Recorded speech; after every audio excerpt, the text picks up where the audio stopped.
Assalamualaikum warahmatullahi wabarakatuh. Nah, pada video pembelajaran kali ini kita akan membahas materi yang bertemakan tinjauan pemrosesan transaksi dan sistem enterprise resource planning.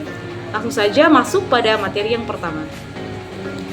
Nah, masuk pada materi yang pertama yaitu siklus pengolahan data dan aktivitas utamanya.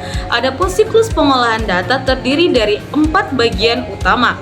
Yang pertama yaitu input data, di mana kita mengumpulkan dan memasukkan data ke dalam sistem, misalnya melalui formulir, sensor, atau input manual. Kemudian yang kedua ada pemrosesan data, di mana pada proses ini kita mengolah data yang telah dimasukkan agar dapat digunakan, misalnya pengelompokan, perhitungan, atau validasi.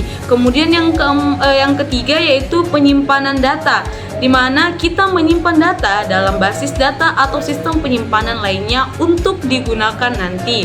Kemudian yang terakhir atau yang keempat yaitu output informasi, yaitu menghasilkan informasi yang telah diproses dalam bentuk laporan, grafik, atau tampilan layar. Materi kedua yaitu dokumen dan prosedur dalam pengumpulan dan pengelolaan data transaksi. Nah, untuk dokumen itu terbagi menjadi dua. Yang pertama ada dokumen sumber, digunakan untuk mencatat transaksi, misalnya faktur, kwitansi, dan pesanan pembelian.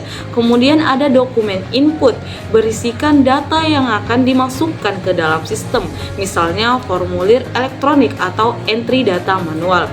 Nah, pada prosedur pengolahan data ini bisa berupa pemrosesan batch atau dikumpulkan dan diproses dalam jumlah besar, atau pemrosesan real time, yaitu langsung diproses saat transaksi terjadi. Materi yang ketiga yaitu penyimpanan informasi dalam sistem informasi berbasis komputer.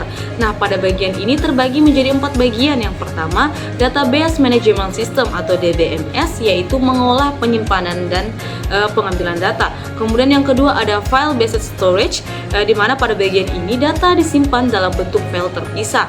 Yang ketiga ada Cloud Storage, penyimpanan berbasis internet untuk akses yang lebih fleksibel. Dan yang terakhir ada Data Warehousing, yaitu penyimpanan data dalam jumlah besar untuk analisis bisnis. Masuk pada materi yang keempat yaitu jenis-jenis informasi yang disediakan oleh sistem informasi akuntansi atau SIA. Yang pertama ada laporan keuangan berupa neraca, laporan laba rugi, dan arus kas. Yang kedua ada laporan operasional berupa informasi tentang aktivitas harian bisnis. Yang ketiga ada laporan manajerial, yaitu data untuk pengambilan keputusan strategis. Dan yang terakhir ada laporan pajak dan kepatuhan, yaitu digunakan untuk keperluan regulasi.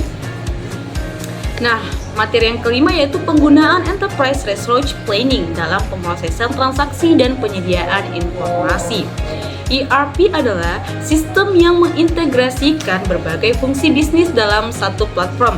Contoh modul ERP yaitu ada keuangan, akuntansi, produksi, sumber daya manusia, dan persediaan. Nah, keuntungan ERP yaitu meningkatkan efisiensi, mengurangi duplikasi data, meningkatkan transparansi, dan menyediakan informasi real time untuk mengambil keputusan. Nah, itulah tadi pembahasan kita pada hari ini. Sampai jumpa di video selanjutnya. Bye-bye. Assalamualaikum warahmatullahi wabarakatuh.